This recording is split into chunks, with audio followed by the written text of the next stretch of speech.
Silakan cari orang yang udah benar-benar kaya dari sonohnya, 7 turunan, meskipun dia mungkin turunan ke-8 nih. Tapi misalkan dia kaya banget, nggak pernah ngerasain lapar, nggak tahu apa itu miskin, itu dia nggak tahu. Kalau ditanya apa cita-citanya, nggak mungkin jawab kaya, udah soalnya. Ya. Paling jawabnya saya pengen tenang, atau saya pengen ada yang ngertiin aku apa adanya. Ya. Tapi enggak. Makanya ada istilah OKB, tahu OKB? Apa? Orang kaya blokon. Enggak, karena belum pernah, jadi biasanya dicobain semua, agak norce, ya. Nyobain semua makanan. Serius, akan ada harinya dia akan merasa bahwa mau tempe, mau daging yang seporsinya 1 juta, 2 juta, ternyata bedanya cuma 5 cm. Di sini doang, di lidah. Kalau cadel berarti 3 cm. Begitu udah ketahuan makan tempe sama daging di perut sama kan? Yang lebih sama, keluarnya sama-sama bau. Gak ada. Kok ini makanan kenapa mahal begini? Oh iya pak, nanti keluarnya wangi. Pasti bau. Jadi gitu ya. Dulu, jadi kalau judulnya dunia bisa bosan beneran. Kayak tadi saya alhamdulillah dijamu empek-empek enak, masya Allah. Tapi kalau kita makan empek-empek yang sama sehari 3 kali bertahun-tahun, bosan gak? Bisa gumoh malah. Nah kalau ada yang ngira, kayaknya enak ya dapat misalkan dapat 80 juta sehari. Dia mikir gitu karena belum pernah. Coba rasain nerima duit segitu banyak setiap kali. Biasa aja beneran. Nanti akan ada titik di mana mau beli apa lagi, asa semua udah dibeli. Nyobain mobil gimana lagi, asa semua udah nyobain. Mau makan apa lagi, asa semua udah nyobain. Jadi akhirnya minimal jenuh atau gelisah. Pas nyampe di titik itu ceritanya dulu, saya mikir mungkin cuma saya kurang kaya kali ya, gaul lah sama yang lebih kaya. Ketemu yang lebih kaya, masalahnya lebih unik-unik. Kita makan di restoran sebagaimana di Indonesia ya. Di Thailand itu ya ada yang depannya restoran tapi di depannya warung tenda, kalau kayak kita mau pecel lele gitu ya. Dan itu kan pakai kaca, jadi kelihatan. Ini si senior saya yang udah lebih dahulu dan lebih besar keuntungannya sebagai bandar judi, dia ngelamun cemberut ngeliatin seberang jalan, ngeliat ada ibu yang lagi disuapin jeruk sama anaknya, dikupasin itu putih-putihnya, dicabutin, udah bersih, dianterin ke bibirnya, bahkan tangan si anak udah siap di bawah bibir ibunya buat terima buangan bijinya. Tuh liatin kayak gitu, pengen kayak, kenapa kok? Karena dia laki-laki juga dan Chinese, jadi saya panggilnya kok. Kenapa kok? Anak gua gak pernah tuh kayak di seberang kayak gitu tuh. Iya, sosok hibur kan. Tapi kan anak lu kuliah di London, di Jerman. Kalau mau jujur, kalau nggak minta duit, gua nelpon nggak pernah diangkat, kurang ajar itu anak. Giliran minta duit diteleponin terus. Kita kangen, dia pergi sama teman-temannya di reject, kurang ajar tuh anak. Adik-adiknya kan ada yang masih tinggal serumah. Kenapa itu? Awas itu setrum.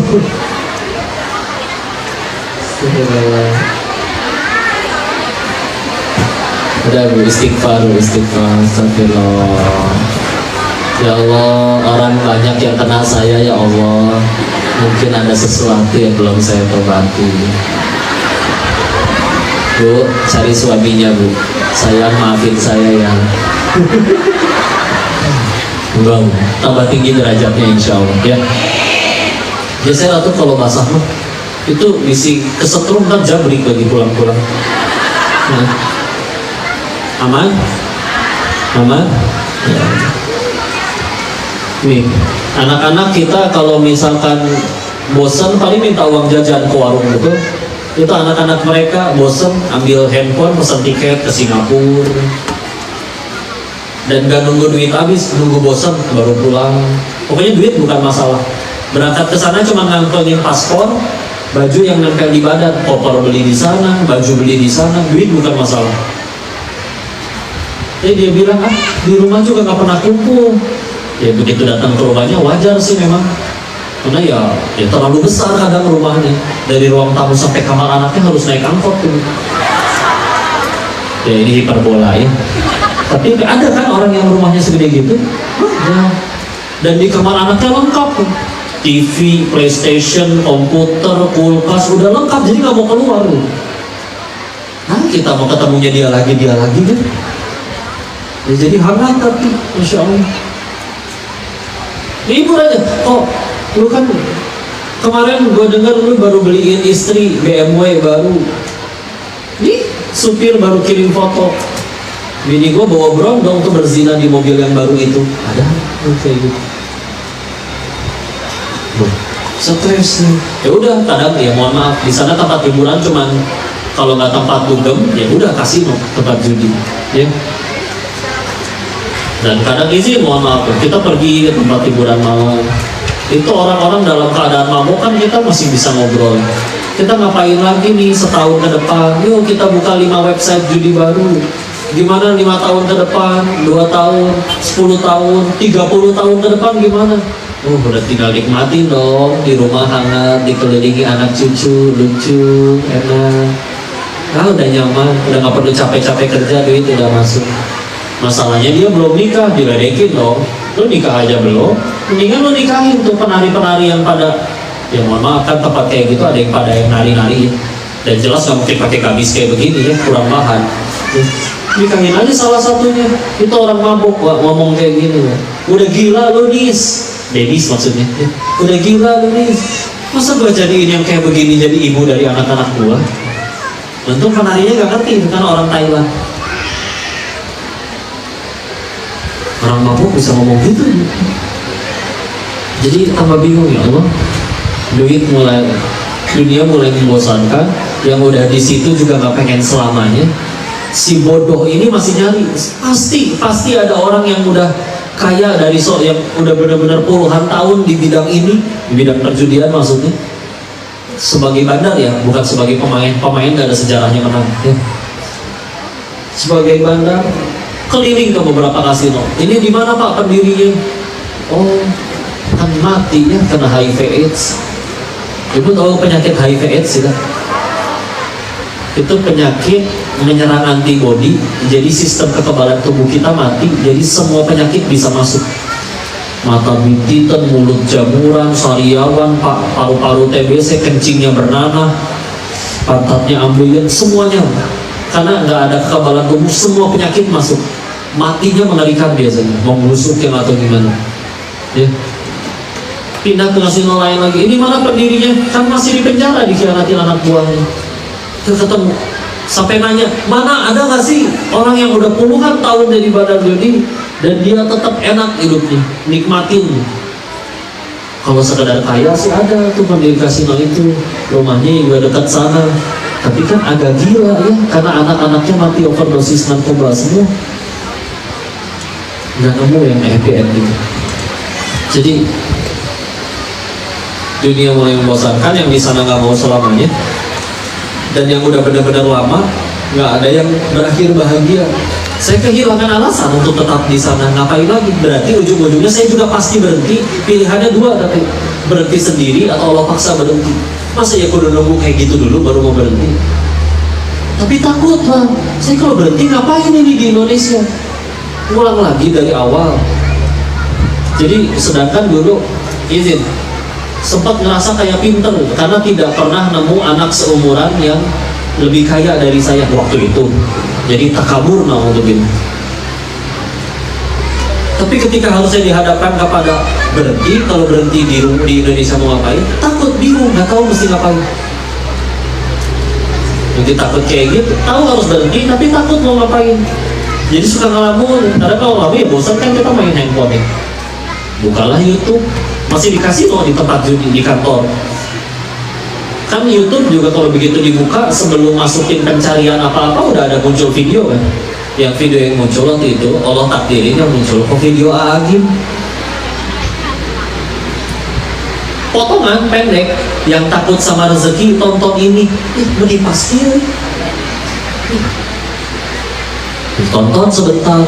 Yang ngomongin janin itu Bu ingat, jadi janin itu dalam perut ibunya kan belum bisa sholat, belum bisa kerja, belum bisa ngapa-ngapain, tapi ibunya makan jengkol, makan pete, makan apapun. Tubuh olah, nutrisinya diambil, napasnya dibuang, disalurin ke plasenta, ke ari-ari itu, tali pusar nyambung ke si bayi, tumbuh. Dan pertanyaannya satu, itu si janin yang nyari rezeki atau rezeki yang datengin janin? Rezeki datengin janin. Ya. Maka kamu udah gede, bisa kerja, bisa minta, bisa mohon sama Tuhanmu segitu ragunya sama Allah. Asli kayak digampar ya tentunya. Karena ngerasa, iya juga ya kok hal kayak gitu aja nggak masuk akal. Tutup YouTube-nya, buka browser, pesan tiket.com, udah pulang. Nyantren gitu. Waktu pulang, jadi waktu itu nggak bisa langsung pulang hari H, ada jeda 10 hari. Sampai akhirnya pulang, sekaligus ngeberesin semuanya.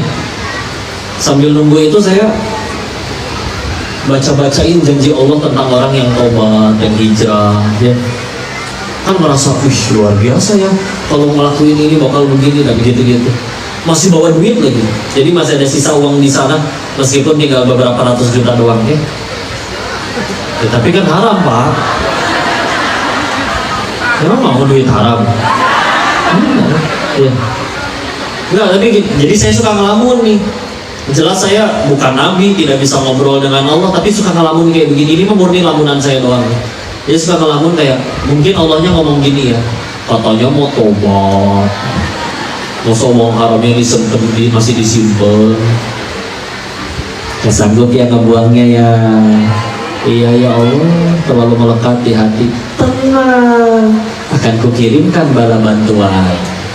Jadi saya banyak ditolong orang. Siapa orang yang datang nolong? Tukang tipu datang semua, ya. Ya Allah, jangankan nyari bisnis, begitu nyampe juga pada banyak yang nyamperin. Bro, akhirnya lu pulang, inget gak kita teman sekolah dulu? Tapi lu di Indonesia mau ngapain kalau berhenti yang di sana? Gimana? Gue bawa proposal nih, ada bisnis, tinggal taruh duit segini, tiap bulan keuntungannya segitu, menguntungkan bukan? Kata saya teh, apa ini jawaban dari hijrahku? Mau nih Bu. Terus begitu ditransfer sampai hari ini tidak terlihat lagi batang hidungnya, hilang. Ada yang sama-sama jujur, dibikin gak laku, bangkrut, intinya mah habis lah. Nol lagi. Saya waktu itu tinggal di Bandung, ada CFD, Car Free Day di Dago. Jadi kalau Car Free Day saya jongkok di trotoar jualan kaos kaki 10 ribuan. Ya. Kalau ada pengajian saya suka minta izin jualan, siapa tahu ibu-ibu pulang beli, boro-boro ceramahnya. Udah gitu pandemi kan orang nggak boleh jualan ya. Pengajian kayak gini aja kan dulu nggak boleh kan waktu pandemi ya. Yang lowongan tambah banyak waktu pandemi apa coba so? Kurir. Karena orang pada pesan online, ngelamar kerja, masuk kerja di JNT. Jadi saya tiap hari lagi, ini siang-siang kayak gini lagi naik motor dulu, bawa paket, 67 paket, 70 paket, ketok-ketokin gitu, tok. Tukang belanja apa? Dikit-dikit check out nih biasanya. Dan dulu mah nggak ada begitu buka pintu, kok Denis, siapa lu, boro-boro. Yang ada, timpuk aja udah lempar. Orang pandemi kan nggak mau ketemu orang. Udah lempar di jalan baru ingat, oh iya COD belum bayar saya tahu, nalangin. Jadi istri teh nggak tega waktu itu, udah deh ngajar aja, ya berhenti. Akhirnya ngajar tahsin di SMA, di sekolah-sekolah, pagi di sekolah mana, siangnya di mana. Ya gaji ada yang ngasihnya 500.000, ada yang 2,5 juta sebulan. Ya gitu. Dan ngambek lah intinya mah. Percuma orang kan nonggeng sujud naon beak habis semua, mendingan gue balik lagi. Tapi beneran akhirnya nanti sampai di satu titik bahwa iya ya, itu teh pertolongan. Sisa uang haramnya jadi nggak ada yang kemakan, uang sendiri nggak sanggup, ya udah ditolong. Coba apa jadinya tobat hijrah sambil makanin duit haram, nggak akan bener. Tapi uang sendiri nggak sanggup, ya udah. Cuman kenapa saya ngambek? Sederhana, Tuhannya saya bukannya Allah, Tuhannya duit. Makanya ketinggalan sholat gak nangis, hilang duit nangis. Bener? Sahabat-sahabat Nabi banyak kehilangan duit pada nangis. Enggak, nangisnya ketika ya Allah tadi malam aku tidak tahajud. Ya. Ya udah isi. Ada sahabat Nabi yang kaya ada, yang tidak kaya ada. Yang tidak kaya pun bukan karena nggak sanggup kaya, karena ngerasa lebih mudah dekat sama Allah kalau aku tidak kaya. Tapi bahagianya sama Allah, bukan pas dunianya ada atau dunianya hilang. Maka yuk, terus kita mau gimana atau kapan atau pengen bahagianya terus kalau misalkan di hatinya masih belum Allah terus, dia sudah.